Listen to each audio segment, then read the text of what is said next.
Hello friends, जैसा कि हमने प्रेजेंट टेंस के चारों पार्ट का वीडियो अपलोड कर दिया है। आज हमारा पास्ट टेंस का पहला पार्ट, पास्ट इंडिफिनिट टेंस, जिसे हिंदी में बोलते हैं अनिश्चित भूतकाल, ठीक ना। ये वीडियो अपलोड करेंगे तो आप सब कमेंट करके बताया करिए अच्छा लगता है या नहीं। तो जैसे पास्ट इंडेफिनिट टेंस सबसे पहला पार्ट है। सबसे पहले हम पहचान जान लेते हैं। यदि वाक्य के अंत में ता था, ती थी, ते थे या ई, ए आदि शब्द आए तो वहाँ होता है पास्ट इंडेफिनिट टेंस। ओके, तो स्ट्रक्चर है, सबसे पहले आपको सब्जेक्ट लिखना है। क्या लिखना है? सब्जेक्ट। उसके बाद वर्ब की सेकंड फॉर्म लिखनी है। उसके बाद ऑब्जेक्ट लिखना है।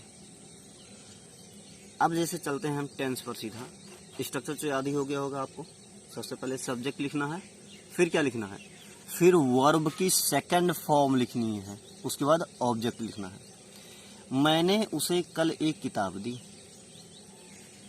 सबसे पहले हम सब्जेक्ट ढूंढते हैं, मैंने, और मैंने की इंग्लिश आई, हमने की इंग्लिश वी, उन्होंने की इंग्लिश दे, उसने की इंग्लिश ही या सी भी लिख सकते हैं, ठीक ना। तो इस प्रकार से लिखते हैं। अब हमें वर्ब लिखना है। वर्ब क्या है? दी। दी मतलब देना। तो गिव, क्योंकि हमें वर्ब ही लिखना है इसके बाद ना, तो गेव हो जाएगा, क्योंकि वर्ब की सेकंड फॉर्म चाहिए। आई गेव, ठीक ना। आई गेव हो गया। अब उसके बाद ऑब्जेक्ट चाहिए हमें। अब इसमें दो ऑब्जेक्ट है, उसे, एक किताब। तो एक चाहे जो पहले लिखो, हम लिख लेते हैं हिम। ये I gave him a book, ठीक ना। और क्या? पास्ट इंडेफिनिट टेंस में कल के लिए यस्टरडे का प्रयोग होता है, ठीक। I gave him a book yesterday, ठीक है ना। इसे एक प्रकार से और कर सकते हैं। देखिए, यहाँ हर भी लिख सकते हैं। हर क्यों लिख सकते हैं, ये भी आप सब पूछ सकते हैं। ये इसलिए लिख सकते हैं क्योंकि यहाँ स्त्री भी हो सकती है और पुरुष भी हो सकता है, ठीक। इसी का दूसरा type, I gave a book. पहले लिखिए ए बुक। अब जब ये देखिए, ऑब्जेक्ट दो प्रकार का होता है, डायरेक्ट ऑब्जेक्ट और इनडायरेक्ट ऑब्जेक्ट। तो डायरेक्ट ऑब्जेक्ट बोलते हैं निर्जीव को। किसको? निर्जीव को। तो ये हिम जो है, कोई लड़का लड़की कोई होगा तो वो सजीव है, और बुक जो है निर्जीव है। तो अगर हम डायरेक्ट ऑब्जेक्ट पहले लिखते हैं और इनडायरेक्ट ऑब्जेक्ट को बाद में लिखते हैं तो वहाँ प्रीपोजिशन के साथ, ठीक ना। To him, I gave a book to him. अब ये रहेगा यस्टरडे। ओके, उसने अपने पिता को एक पत्र लिखा। अब पहचान भी देखते रहिए, कैसे पता चलेगा ये पास्ट इंडेफिनिट टेंस है नहीं। ये लिखा, खा पे आ की मात्रा, मतलब बड़ा की मात्रा है ना। तो ये देखिए, या पे आ की मात्रा, हमें या से मतलब नहीं है, या पे आ की मात्रा, ठीक ना, उसी से मतलब है। तो अब उसने अपने पिता को एक पत्र लिखा, तो पहले हम लिखेंगे ही, क्योंकि हमें सब्जेक्ट चाहिए था। अब हमें चाहिए वर्ब की सेकंड फॉर्म। वर्ब है क्या? लिखा। तो राइट होता है तो रोट हो जाएगा। He wrote a letter. अब क्या? ही रोट हो गया। इसमें भी दो ऑब्जेक्ट है, एक पत्र और अपने पिता को एक साथ रहेगा, ठीक ना। अब अगर हम निर्जीव पहले ले ले, मतलब डायरेक्ट ऑब्जेक्ट, तो डायरेक्ट क्या है? ये ए पत्र, ए मतलब एक पत्र, तो हो जाएगा a letter. He wrote a letter. अब अपने पिता को है, तो जब हम सजीव वाला बाद में लिख रहे हैं, हो जाएगा टू, ठीक ना। अब फादर और हमने इतना गैप किया, आपने देखा होगा। तो यहाँ अपने के लिए क्या लगेगा, तो बहुत लोग गलतियाँ कर देते हैं। तो याद रखिएगा, ये कर्ता के ऊपर डिपेंड करता है कि ही के साथ अपने के लिए हिज लगता है, शी के साथ हर लगता है, आई के साथ माई लगता है, दे के साथ डियर लगता है, ठीक ना, यू के साथ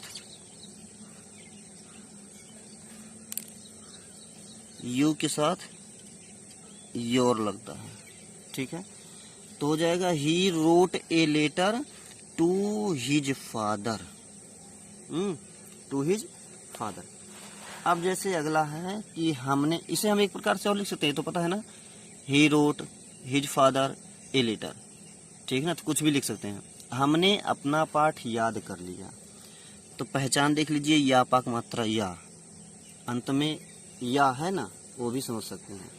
तो हमने के लिए अभी हम पीछे ऊपर ही हम बताया था बी लिखते हैं। सबसे पहले सब्जेक्ट, उसके बाद वर्ब की सेकेंड फॉर्म, याद कर लेना, लर्नड, लर्न होता है तो लर्नड हो जाएगा, वी लर्नड। अब बी के साथ देखिए, यहाँ नहीं लिखे, तो बी के साथ अगर बी हो तो अपने के लिए आवर लगाते हैं, ठीक है ना, we learned our lesson, clear है ना, वी लर्नड आवर लेसन। अब अगला है उसने दूध पी लिया, क्या है, उसने दूध पी लिया, तो उसने ही हो गया सब्जेक्ट। अब उसके बाद वर्ब चाहिए पीना, ठीक ना, ही ड्रैंक, ड्रिंक होता है तो ड्रैंक हो जाए क्योंकि वर्ब की सेकेंड फॉर्म चाहिए, ही ड्रैंक मिल्क। तो अभी तक जो मैंने बताया ये सारे थे पास्ट इंडेफिनिट टेंस, और वो भी अफर्मेटिव सेंटेंस। अब हम चलते हैं निगेटिव सेंटेंस, लेकिन थोड़ा सा एक वाक्य और देख लेते हैं जो लोग बार बार पूछ लेते हैं। बोलते हैं गया, गया को गया, ठीक, गया गया को गया। तो आप समझ सकते हैं ये गया नाम है, क्या है, नाम है। और गया को मतलब जैसे जगन्नाथपुरी यहाँ, और गया मतलब जाना, ठीक है ना। तो इसकी इंग्लिश सबसे पहले गया। अब इसका वर्ब का सेकंड फॉर्म वेंट टू, अब गया तो गया ही लिखा जाएगा, तीर्थ यात्रा, ठीक ना, गया वेंट टू गया। देखिए निगेटिव सेंटेंस का हम स्ट्रक्चर देख लेते हैं। सबसे पहले आप सब्जेक्ट लिखना प्लस डिड नॉट लिखना प्लस वर्ब की फर्स्ट फॉर्म प्लस ऑब्जेक्ट। याद रखना, अब सब जगह वर्ब की फर्स्ट फॉर्म चलेगी, सिर्फ वहीं पर वर्ब की सेकेंड फॉर्म लगी थी और कहीं नहीं लगेगी। जैसे उसने दूध नहीं पी लिया या उसने दूध नहीं पिया,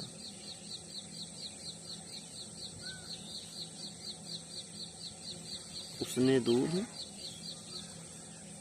नहीं पिया, क्या हो जाएगा, पहले हम ही लिखेंगे, ठीक, उसके बाद डिड नॉट लिखना है, ड्रिंक लिखना है, ड्रैंक मत लिखना क्योंकि वर्ब की फर्स्ट फॉर्म चाहिए, ठीक। He did not drink milk, he did not drink milk. अब जैसे आज वर्षा नहीं हुई,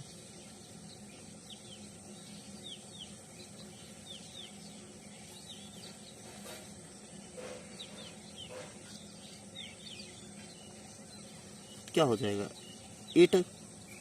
इट क्यों लगा, क्योंकि मौसम के साथ हमेशा इट का प्रयोग होता है। डिड नॉट रेन मतलब होता है वर्षा होना, today, it did not rain today. अब जैसे कल हम स्कूल नहीं गए,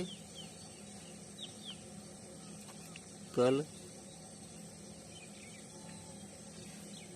हम स्कूल नहीं गए, तो क्या होगा, we did not go to school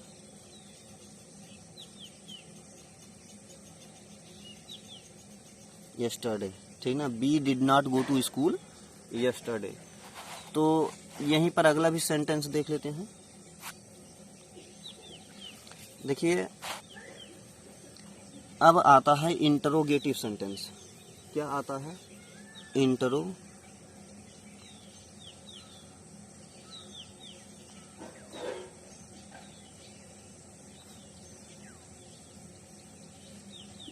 sentence.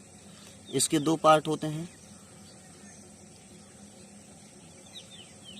Yes और नो और WH। यस और नो किसे कहते हैं?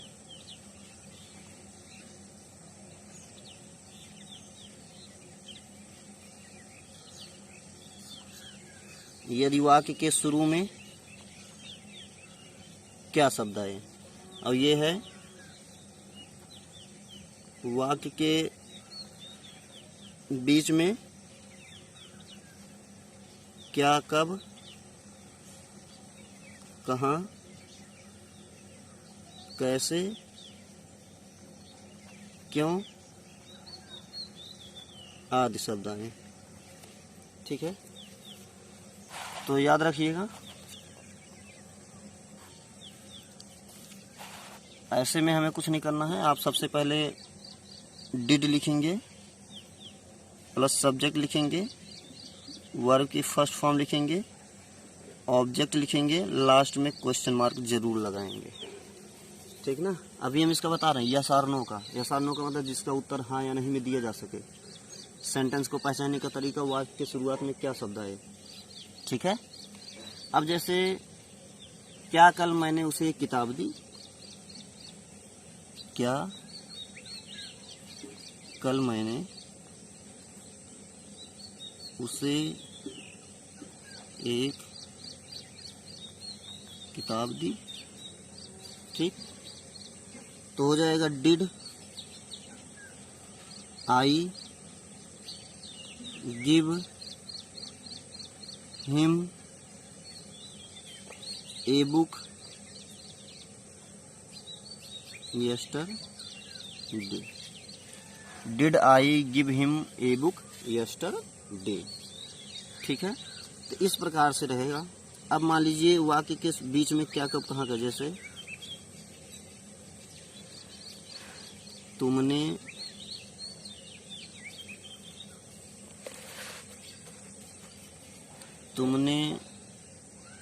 मेरी मदद क्यों की। ठीक ना, तुमने मेरी मदद क्यों की। तो इसमें देखिए बीच में क्यों शब्द आ गया, तो ये है WH। तो WH में जब ये क्या, कब, कहाँ, कैसे बीच में आया ना, तो उसकी इंग्लिश सबसे पहले लिखते हैं, तो हो जाएगा व्हाई। अब सेम इसी पोजीशन पर पहले, उसके बाद डिड, उसके बाद subject, why did you help me. क्या हो जाएगा? Why did you help me.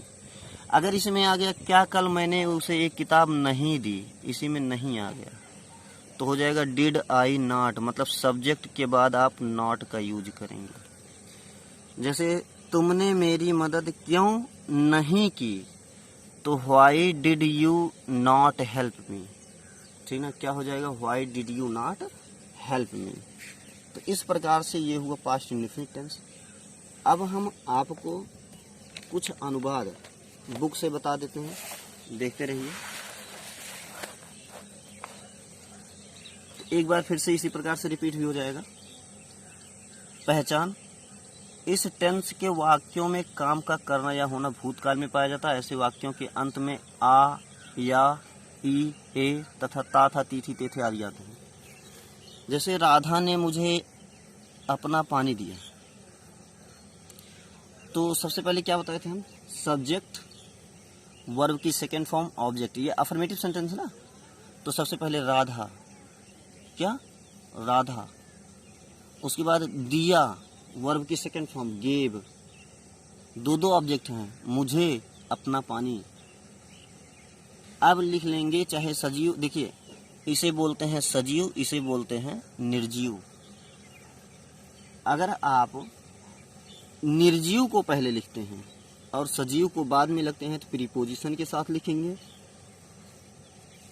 लेकिन यहाँ पे तो पहले सजीव को लिखा गया है और बाद में निर्जीव को लिखा गया, इसलिए प्रीपोजिशन का यूज नहीं हुआ।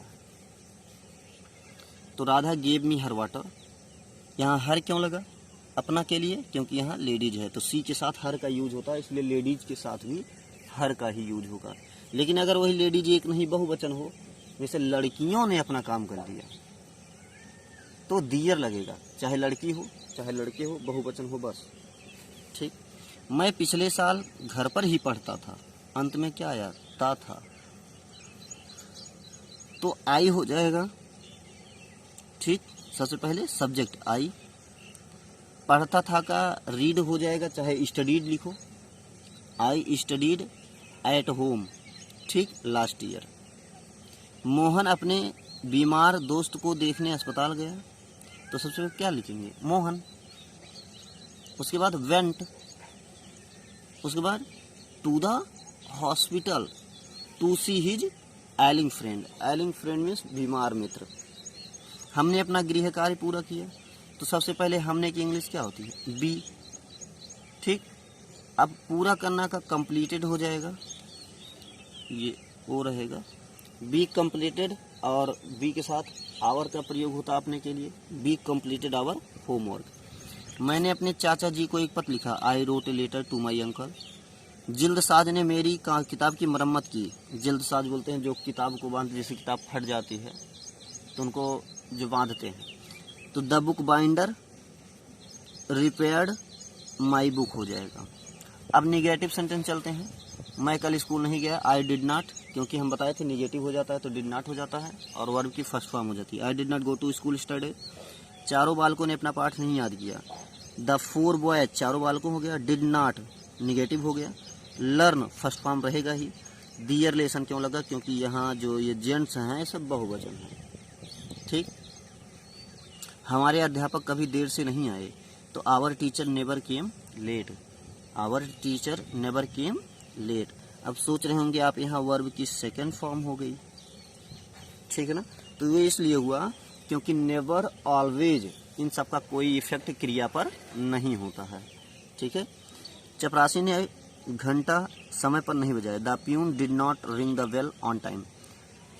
तो उसने अपने माँ को कभी नाराज नहीं किया। He never made his mother angry. तो देखिए यहाँ नेवर आ गया तो फिर सेकंड फॉर्म आ गया।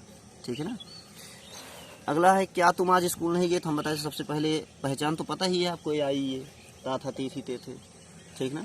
तो सबसे पहले डिड लिखना। ये है यस और no. Did you go to school today? क्या तुम्हारी बहन ने कल एक गाना गाया? Did your sister sing a song yesterday? ठीक है। अब यह है, क्या उसने तुम्हारा पत्र नहीं पढ़ा? Did he not read your letter? तुम मेरे साथ क्यों नहीं दौड़े? Why did you not run with me? तुमने कक्षा में किसकी किताब पढ़ी? तो किसकी किताब, ये सब एक साथ रहते हैं। Whose book did you read in the classroom? तुम्हारा भाई कल कहाँ गया? Where did your brother go yesterday? ठीक है। अब अगला है, राम कब लौट कर आया? ठीक ना? तो सबसे पहले व्हेन लिखेंगे। When did Ram return? ठीक ना? या इसे एक प्रकार से और कर सकते हैं, when did Ram came to written हो सकता है। ठीक है ना? ये भी हो जाएगा। कितने लड़के कक्षा में नहीं आए? हाउ मेनी बॉयज सबसे पहले रहेगा। हाउ मेनी के साथ जो नाउन रहेगा प्लूरल रहेगा। डिड नॉट रहेगा ही कम टू द क्लास। उस बच्चे ने कितना दूध पिया? कितना दूध अनकाउंटेबल नाउन है जिसे हम गिन नहीं सकते, तो हो जाएगा how much milk. Did the child drink? ठीक ना? तुमने या तुम्हारे घर कल कौन आया? तो सबसे पहले कौन। Who came to your house yesterday? ये कौन के साथ ये जो केम आया है ना, इसके अलग से आप सब पढ़ लेना, हम पढ़ा देंगे कभी। बस इसी के साथ हमारी वीडियो समाप्त होती है।